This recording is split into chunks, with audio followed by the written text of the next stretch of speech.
Bapak, 1 Petrus 2 ayat 21, tolong ditayangkan. Lewatkan. Iya, boleh kita baca ayat ini? 3-4. Sebab untuk itulah kamu dipanggil, karena Kristus pun telah menderita untuk kamu dan telah meninggalkan teladan bagi kamu, supaya kamu mengikuti jejaknya. Perhatikan, 1 Petrus 2 ayat 21 ini mengatakan, sebab untuk itulah kamu dipanggil karena Kristus. Kristus pun telah menderita untuk kamu dan dia telah meninggalkan teladan bagimu supaya kamu mengikuti jejaknya. Jejak apa? Jejak untuk ikut menderita bersama Kristus. Nah, Bapak Ibu perhatikan perikop kita di sini dalam ayat 27, ketika Yesus menceritakan bahwa anak manusia itu akan menderita, akan dibunuh, akan dibangkitkan pada hari ketiga, Petrus mengatakan begini, Tuhan, kiranya Allah menjauhkan hal itu. Hal itu sekali-kali tidak akan menimpa engkau. Pernyataan Petrus ini mewakili pernyataan kita, Ibu Bapak. Karena kita berpikir, oh ikut Yesus itu hidupnya diberkati Tuhan, maka akan fine-fine saja. Yang kita lupakan bahwa mengikut Yesus kita juga dipanggil untuk mengalami penderitaan sama seperti yang Kristus alami. Jadi wajar kalau Petrus berkata begini, karena dia punya pola pikir yang mirip dengan pola pikir dunia saat ini. Nah, Ibu Bapak berbicara tentang teladan. Next, apa teladan Yesus? Teladan Yesus adalah hidup sebagai seorang murid yang bersedia melalui jalan penderitaan yang kita sebut sebagai Via Dolorosa, sebagaimana yang dia alami. Hidup melalui jalan yang sempit dan berat, tetapi membawa kepada kehidupan kekal. Inilah yang disebut sebagai jalan emas menuju keselamatan. Dan jalan emas ini, Ibu Bapak, bukan dilapisi kemewahan dunia. Ini yang harus kita mengerti. Jalan emas yang harus kita lalui itu adalah jalan emas yang dilapisi oleh apa? Kasih, pengorbanan, dan ketaatan kepada Tuhan. Nah, perikop kita yang merupakan pembicaraan Yesus dengan para muridnya, ini mau menjelaskan 3 hal, Ibu Bapak Saudaraku. Next, yang pertama, jalan emas yang dimaksud adalah jalan yang dimulai dari salib. Yesus mau menyatakan bahwa ia harus menderita. Ya kan, di dalam ayatnya yang ke-21, ia akan dibunuh. Tetapi, ini tetapinya, ia akan bangkit dari kematiannya. Nah, Bapak Ibu Saudaraku, ini merupakan sesuatu yang sangat mengejutkan bagi para murid waktu itu, khususnya Petrus ya. Makanya dia melarang, Tuhan, pamali deh ngomong begitu. Kalau bahasa sekarang ya, jangan ngomong begitu Tuhan, pamali. Tapi Yesus menegur Petrus dengan keras. Yesus mengatakan begini, enyala iblis, engkau suatu batu sandungan bagiku, sebab engkau bukan memikirkan apa yang dipikirkan Allah, melainkan apa yang dipikirkan manusia. Jadi pemikiran yang ada dalam diri Petrus waktu itu, Yesus mengatakan itu adalah pemikiran manusia dan bukan pemikiran Allah. Artinya, Ibu Bapak, jalan emas menuju keselamatan itu sebenarnya bukanlah jalan yang mudah. Memang keselamatan itu adalah anugerah Allah, tapi jalan menuju ke keselamatan itu bukan jalan yang mudah, karena itu adalah jalan salib, pengorbanan dan ketaatan penuh kepada kehendak Allah Bapa. Dan ini sudah dilalui oleh Yesus. Yesus dalam dialognya dengan Bapa di Taman Getsemani, dia bilang begini, Bapa, kalau bisa cawan ini lalu daripadaku. Karena Yesus tahu meregup cawan kepahitan itu sangat-sangat menyakitkan dalam posisi sebagai manusia berdosa, ya kan? Yesus mewakili manusia berdosa. Itu menyakitkan. Tetapi Yesus katakan kepada Allah Bapa, tetapi jangan kehendakku, melainkan kehendakmu. Dan ketika kehendak Bapa itu diikuti Yesus dengan penuh ketaatan, sebagai manusia di atas kayu salib dia mengatakan, Eloi, Eloi, lama sabatani. Allahku, Allahku, mengapa engkau meninggalkan aku? Bapak Ibu, bukan berarti Yesus tidak sanggup menanggung penderitaannya, tapi ia meneriakkan itu dalam posisi sebagai orang berdosa, bahwa ketika kita berdosa, kita jauh dari Allah Bapa. Ketika kita jauh dari Allah Bapa, itu sangat menyakitkan, melebihi penderitaan jasmani. Karena upah dari keterpisahan dengan Allah Bapa itu apa? Maut kekal. Makanya Yesus mengatakan, Eloi, Eloi lama sabatani, Allahku, Allahku, mengapa engkau meninggalkan aku? Itu sebenarnya teriakan bagi ibu bapak, saudara dan saya yang diwakili oleh Yesus. Tidak mengenakan Tuhan jauh darimu, tidak mengenakan Tuhan terpisah darimu, tidak mengenakan Tuhan ketika kami harus menerima hukuman maut yang kekal itu. Ada seorang artis Indonesia, dia memberikan kesaksian begini. Dia katakan, hidup dalam ketidaktaatan itu lebih menyakitkan daripada hidup taat, lalu kita jatuh, lalu kita mengalami penghukuman. Terus reporternya yang kebetulan bukan orang Kristen mengatakan, mohon maaf, saya tidak mengerti apa yang Anda maksudkan. Lalu artis itu mengatakan begini, kalau kita memilih taat, kemudian kita jatuh dalam dosa, Tuhan menyediakan pengampunan. Ketika kita minta ampun, itu sangat membahagiakan karena Tuhan Yesus itu akan angkat kita. Tapi ketika kita memilih tidak taat, menjauh dari Tuhan, itu situasi di mana kita sama sekali tidak memperoleh pengharapan dan pertolongan Tuhan. Itu sangat menyakitkan. Ibu bapak saudaraku, firman Tuhan hari ini juga mau katakan kepada bapak ibu dan saya, jalan emas menuju keselamatan itu juga membutuhkan ketaatan, ketekunan dari ibu bapak saudara dan saya untuk melaluinya. Amin. Yang kedua, next, firman Tuhan hari ini juga mau mengatakan begini, 3 hal yang harus dilalui oleh setiap orang percaya selaku murid Yesus. Yang kedua adalah menyangkal diri dan mengikut Kristus. Perhatikan ayat yang ke-24. Setiap orang yang mau mengikut aku, ia harus menyangkal dirinya. Ini kalau pakai bahasanya Lukas ya Bapak Ibu, dan itu hanya ada di dalam Lukas. Ia katakan, ia harus menyangkal dirinya, memikul salibnya setiap hari. Ini bahasanya Lukas. Kalau Matius dan Markus, mereka cuma mengatakan, setiap orang yang mau mengikut aku, ia harus menyangkal dirinya, memikul salibnya, dan mengikut aku. Ibu bapak, walaupun sedikit berbeda dalam keterangan, tetapi memiliki makna yang sama. Artinya, ketika seseorang mau mengikut Yesus, ini adalah inti dari jalan emas itu, maka ia harus menyangkal diri. Menyangkal diri itu apa sih ibu bapak? Menyangkal diri itu berarti melepaskan ego, keinginan duniawi, dan hidup dalam kehendak Allah. Kalau bapak ibu dan saya bilang, oh saya orang Kristen, kerjanya bapak ibu berjudi, kerjanya bapak ibu main perempuan, kerjanya bapak ibu menipu sana sini, kerjanya bapak ibu minum sampai mabok, kehidupan yang lama. Bapak ibu bukan orang Kristen sejati. KTP-nya saja Kristen, tapi bapak ibu adalah orang Kristen KTP. Apa itu? Kristen tanpa pertobatan. Jangan harap surga menjadi milik bapak ibu. Kenapa? Bukan surat CD, surat baptis kita yang membawa kita masuk surga, tapi apa? Iman dan ketaatan. Itu yang membawa bapak ibu dan saya untuk tetap ada di dalam janji keselamatan Allah, pengharapan kekal. Kita akan bersama-sama dengan Kristus dalam kerajaan surga. Nah, mengikut Yesus berarti bapak ibu dan saya siap sangkal diri.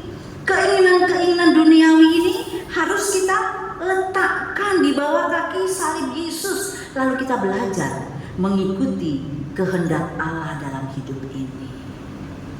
Lalu mengikut Kristus itu berarti memikul salib. Bapak ibu, memikul salib itu artinya apa?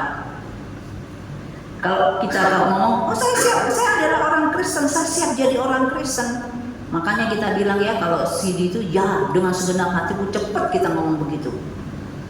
Kita tidak memikirkan bahwa kita punya tugas memikul salib, bahasanya Lukas, setiap hari.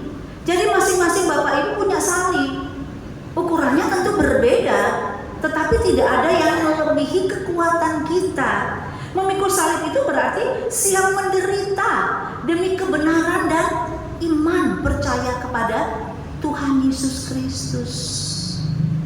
Karena Bapak Ibu orang Kristen, mungkin Bapak Ibu pangkatnya cuma sampai di sini saja, nggak naik-naik. Saya pernah punya jemaat Bapak Ibu, dia setiap jam 2 pagi selalu berdoa di pintu gereja dan minta izin sama pendeta. Pak Pendeta, Bu Pendeta, saya kalau jam 2 boleh berdoa ya, nggak masuk gereja kok, di depan pintu aja. Ada satu pergumulan, saya ingin berdoa bersama istri. Jadi setiap jam 2 pagi dia satpam kita kasih tahu, terus dia berdoa di depan pintu gereja. Ketika doanya sudah dikabulkan Tuhan, apa doanya Bapak Ibu? Dia cuma mau ngomong bilang sama Tuhan, Tuhan, saya orang Kristen, saya anakmu, saya dalam posisi stagnan dalam pangkat ini. Jika Tuhan izinkan, biar saya boleh naik pangkat untuk bekerja memuliakan Tuhan. Hal yang mustahil. Tapi di suatu hari dia mendapat SK, kenaikan pangkat ke level yang tertinggi yang tidak pernah dibayangkan oleh banyak orang. Kok bisa orang Kristen sampai di sana? Karena doa. Kok bisa orang Kristen sampai di sana? Karena ia siap menderita, memikul salib Kristus. Kok bisa orang Kristen sampai di sana? Ia siap memuliakan Tuhan. Ini pikul salib, Ibu Bapak. Anak-anak muda juga pernah mengalami hal-hal yang seperti ini, barangkali memikul salib dengan pola yang berbeda. Saya pernah bertemu dengan seorang anak muda, kebetulan anaknya pendeta, Ibu Bapak. Dia sedang studi S2 di suatu universitas negeri di Indonesia, saya tidak sebutkan apa itu.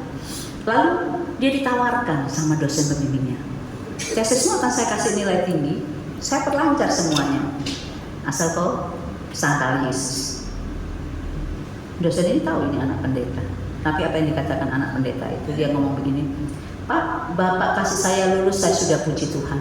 Saya tidak perlu nilai yang bagus, Pak, karena saya sekolah untuk mengisi otak saya dengan ilmu, dan ilmu itu akan saya abdikan kepada masyarakat pada waktunya.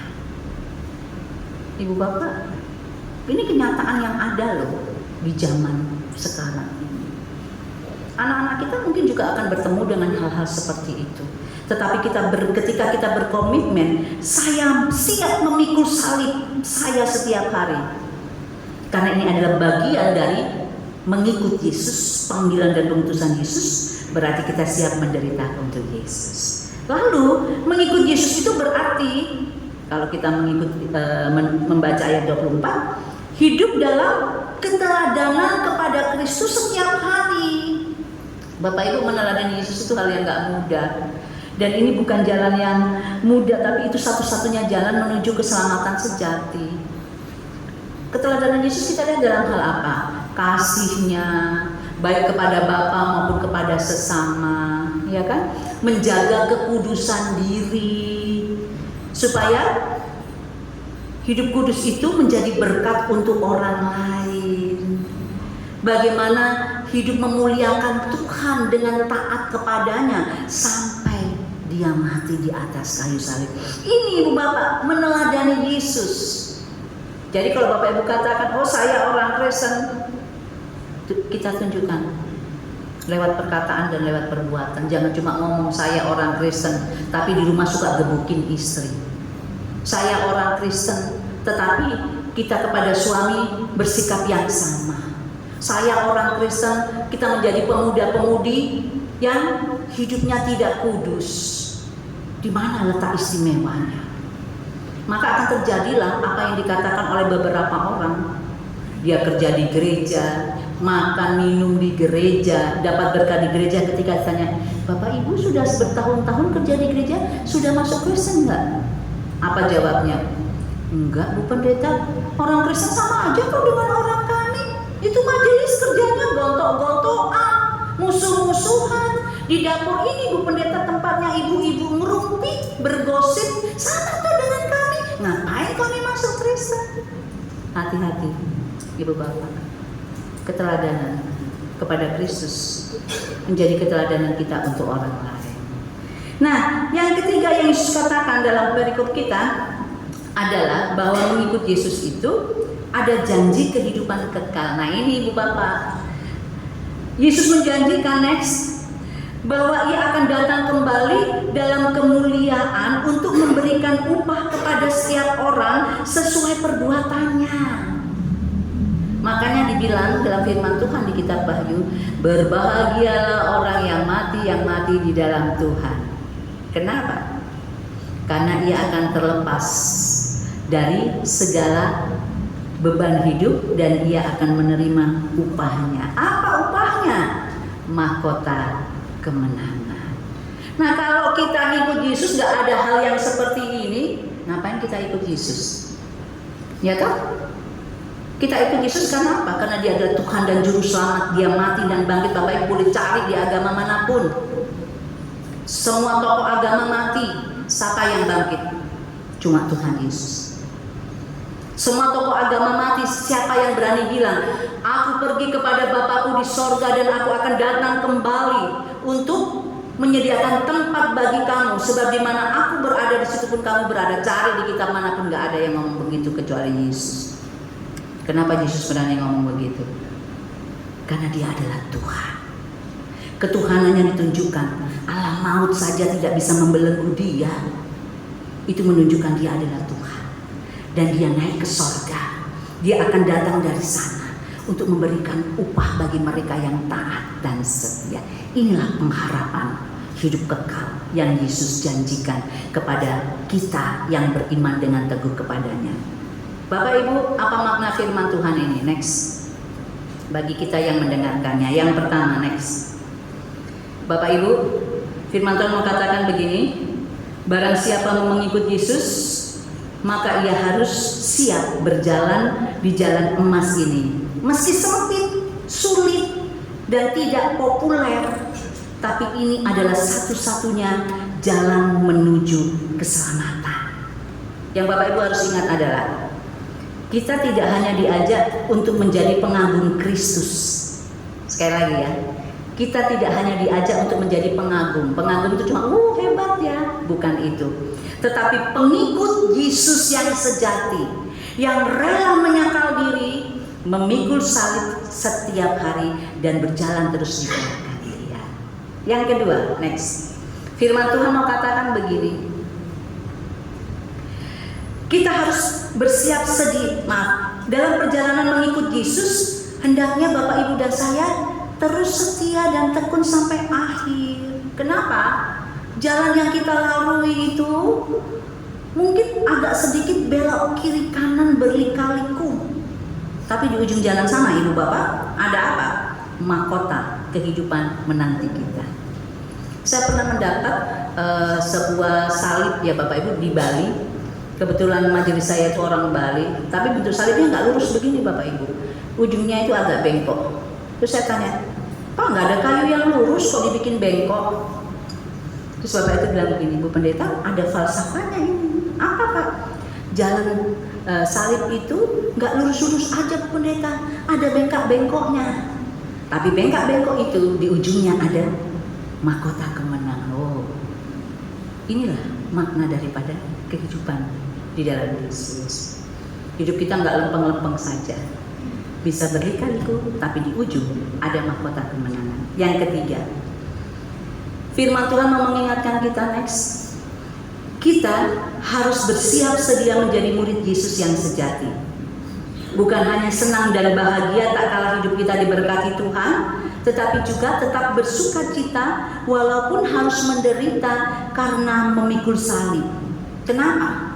Sebab salib itu bukan beban, tetapi merupakan panggilan sebagai murid Kristus yang sejati.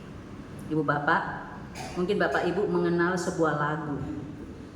Lagunya judulnya ini, next. I have decided to follow Jesus. Atau mengikut Yesus keputusanku. Tapi Bapak Ibu tahu nggak lagu ini ceritanya gimana? Jadi lagu ini ada kisahnya Bapak Ibu. sekitar tahun 1800-an di India, tepatnya di daerah bagian timur negara India yang bernama Assam.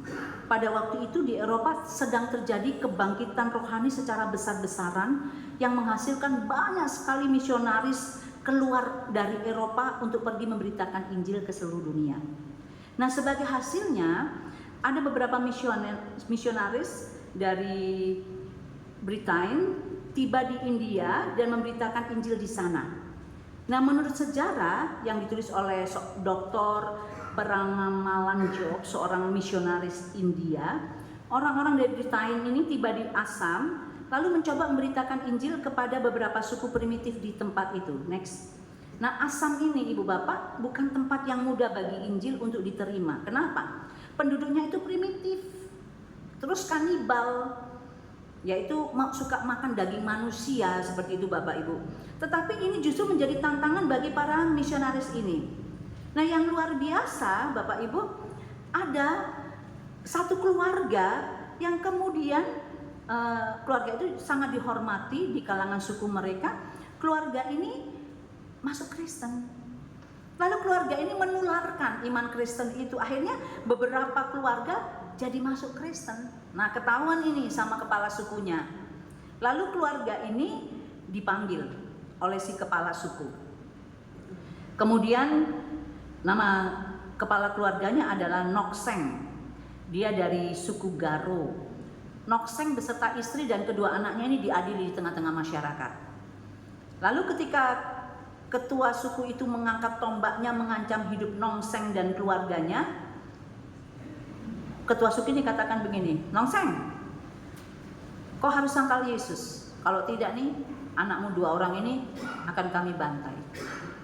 Tapi apa yang Nokseng katakan? Dia bilang gini, I have decided to follow Jesus, no turning back.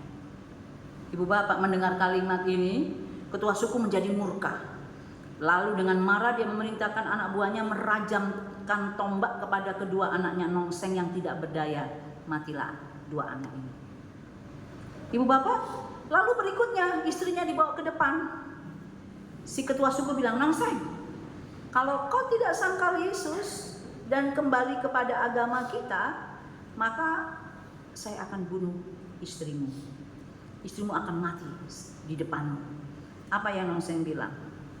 Dia bilang, "Don't none go with me, still I will follow, not turning back." Itu katanya. Bapak Ibu, langsung dibunuhlah istrinya. Dirajam Bapak Ibu pakai tombak, bukan sekedar tombak, ini dirajam. Jadi alangkah menderita istrinya.